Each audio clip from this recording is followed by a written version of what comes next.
Hey everyone, I'm Benjamin. Welcome to my book club. I just finished chapters 26 through 29 of Forge of God, and I think this is the worst president I've seen since.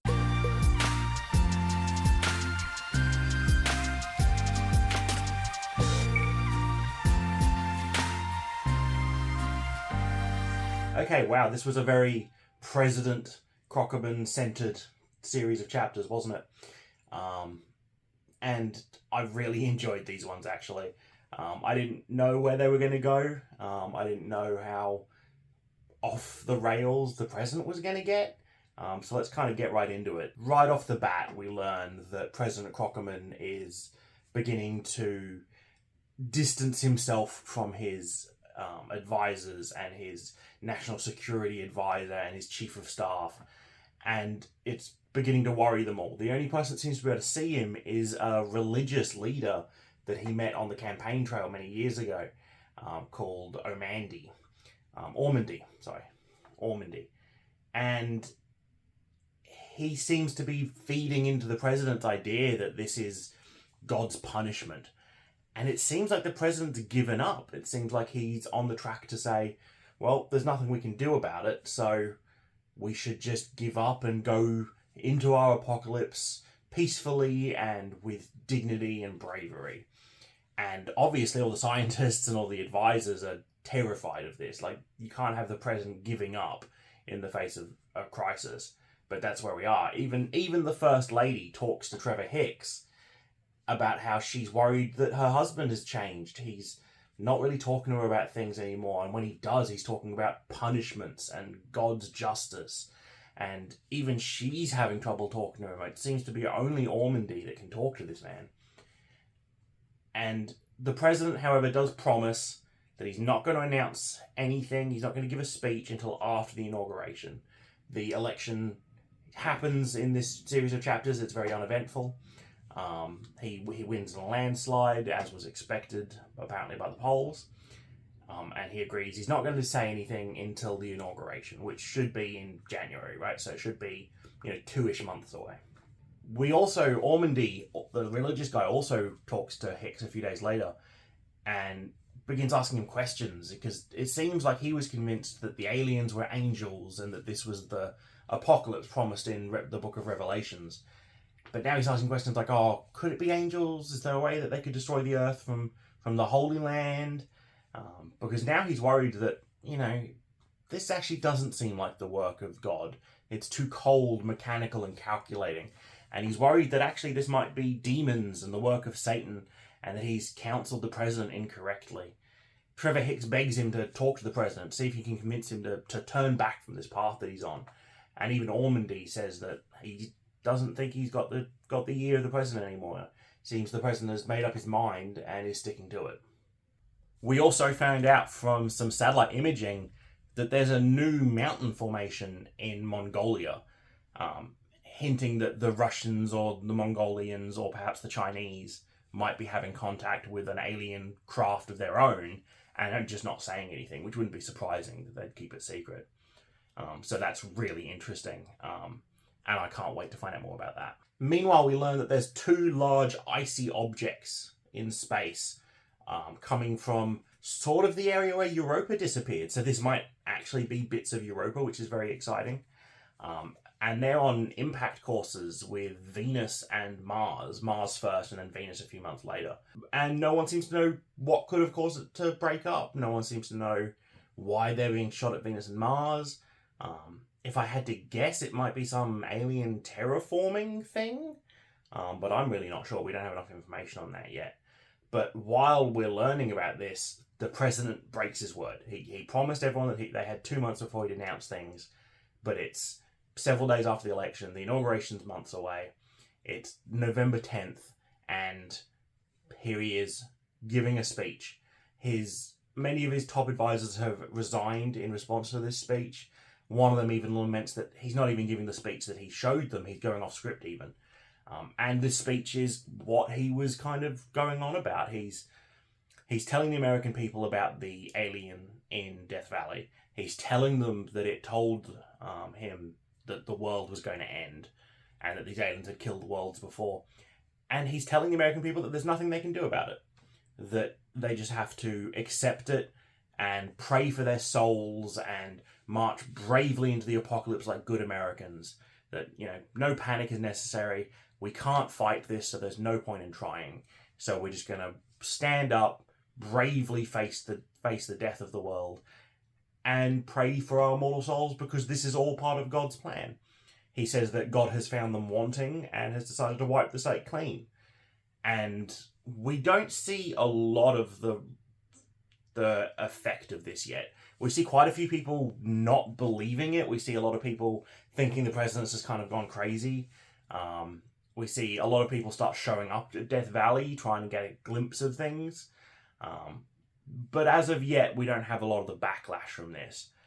But oh my god, what a terrible way to tell the world something. I can't believe... I would really hope that if something like this were to happen in real life, our world leaders would react a bit better than this. But considering some of the recent ones, maybe not. On a short layover, but on his way back to Death's Valley, Arthur stops in at Harry's house. And I'm going to predict that this is the last time Harry and Arthur might see each other. They have a real emotional conversation about Harry's cancer and about what's going on. Harry's saying he's not going to give up, but he should probably resign. He's getting sicker and sicker. He can barely keep down food. He can't really get out of bed very much, and it's only going to get worse in the next couple of weeks as the treatments kick into the next stage. Him and Arthur cry together. Arthur absolutely doesn't accept his resignation. But this was all really touching, and it did feel like a friend seeing another friend on their deathbed.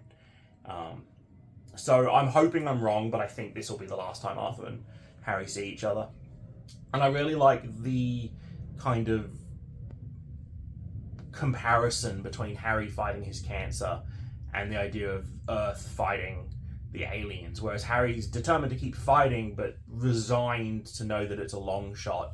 President Crockerman has decided not even to bother fighting against aliens, and I think that that's a purposeful comparison that's being drawn by Greg Bear, and I think it's done really well here. We see the scientists from that gravity experiment before back. They're at a party.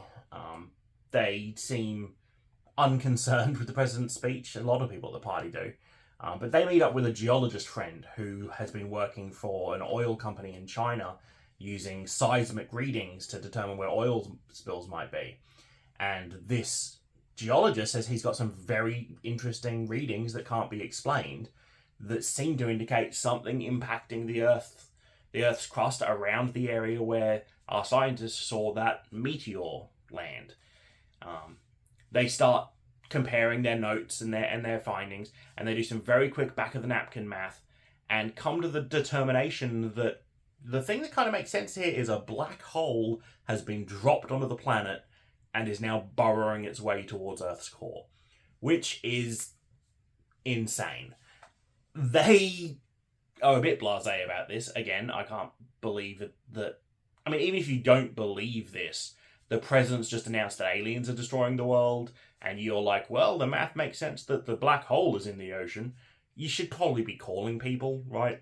I think they agree that they're just going to wait until they get to their conference in a few days and talk to another one of their friends. It seems maybe they're more concerned with being the person that made the discovery and writing a paper than they are about possibly saving the world. Although, if it is a black hole making its way towards the center of the Earth, I don't know there's anything you could do.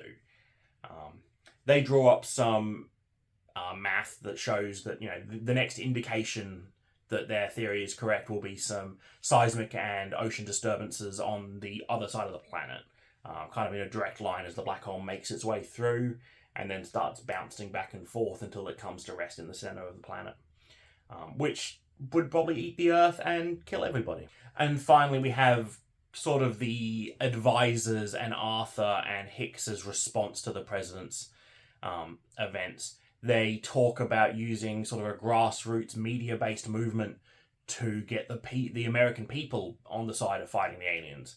Because even as President Crockerman said, Americans do not like surrendering. So they're thinking that, they'll be very wanted guests on talk shows and radio shows and they might use that to try and sway public opinion against the president. Meanwhile, the impeachment process against the president has even begun. There's senators and congressmen who are calling to impeach the president, saying that he's lost his mind or he's not capable of responding to the threat that they're seeing. It seems they can't agree on exactly what they're impeaching him for, but they're kicking that into motion. Meanwhile, Arthur returns to Death Valley and to the spacecraft there, finding that the soldiers there have been ordered to, not destroy the spacecraft, and to just hang on, keep doing what they're doing. Arthur, remembering that he's basically in charge of this facility based on the president's orders when he left, determines that he's going to go inside. He asks the guy that went inside last time to draw him a map, tell him what equipment he needs, and he's going to head inside. So yeah, I loved these chapters. This is one of the first times I've gotten to the end of our scheduled reading and been really disappointed that I couldn't just immediately continue. I really wanted to find out what happened next. We're about just over halfway through the book at this point, I think.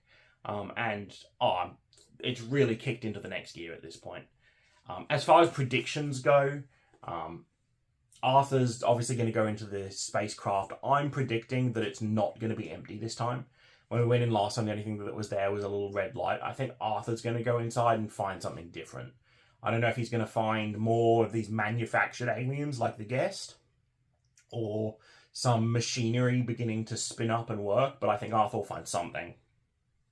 And I think Arthur might even try and get the lieutenant colonel that's in charge of the military men at this base to break his orders and help him deliver a nuclear weapon inside the ship. But I'm not sure how that'll play out. Additionally, I do think Harry's probably not long for the world at this point. I think some big crisis is going to happen that's going to show how hard it's going to be to fight the aliens. And at the same time, I think that news, compounded with Harry's cancer, is going to have him pass away. I also think we're finally going to have Edward Shaw and his geologist friends released. They've been in prison for over a month now, and it's definitely taking a toll on them. But the president's now announced what's going on. There's nothing physically or medically wrong with them. There's no reason to be holding these men anymore. So I think they should be released. I think Russia might come out with some talk about the aliens that have apparently landed in Mongolia.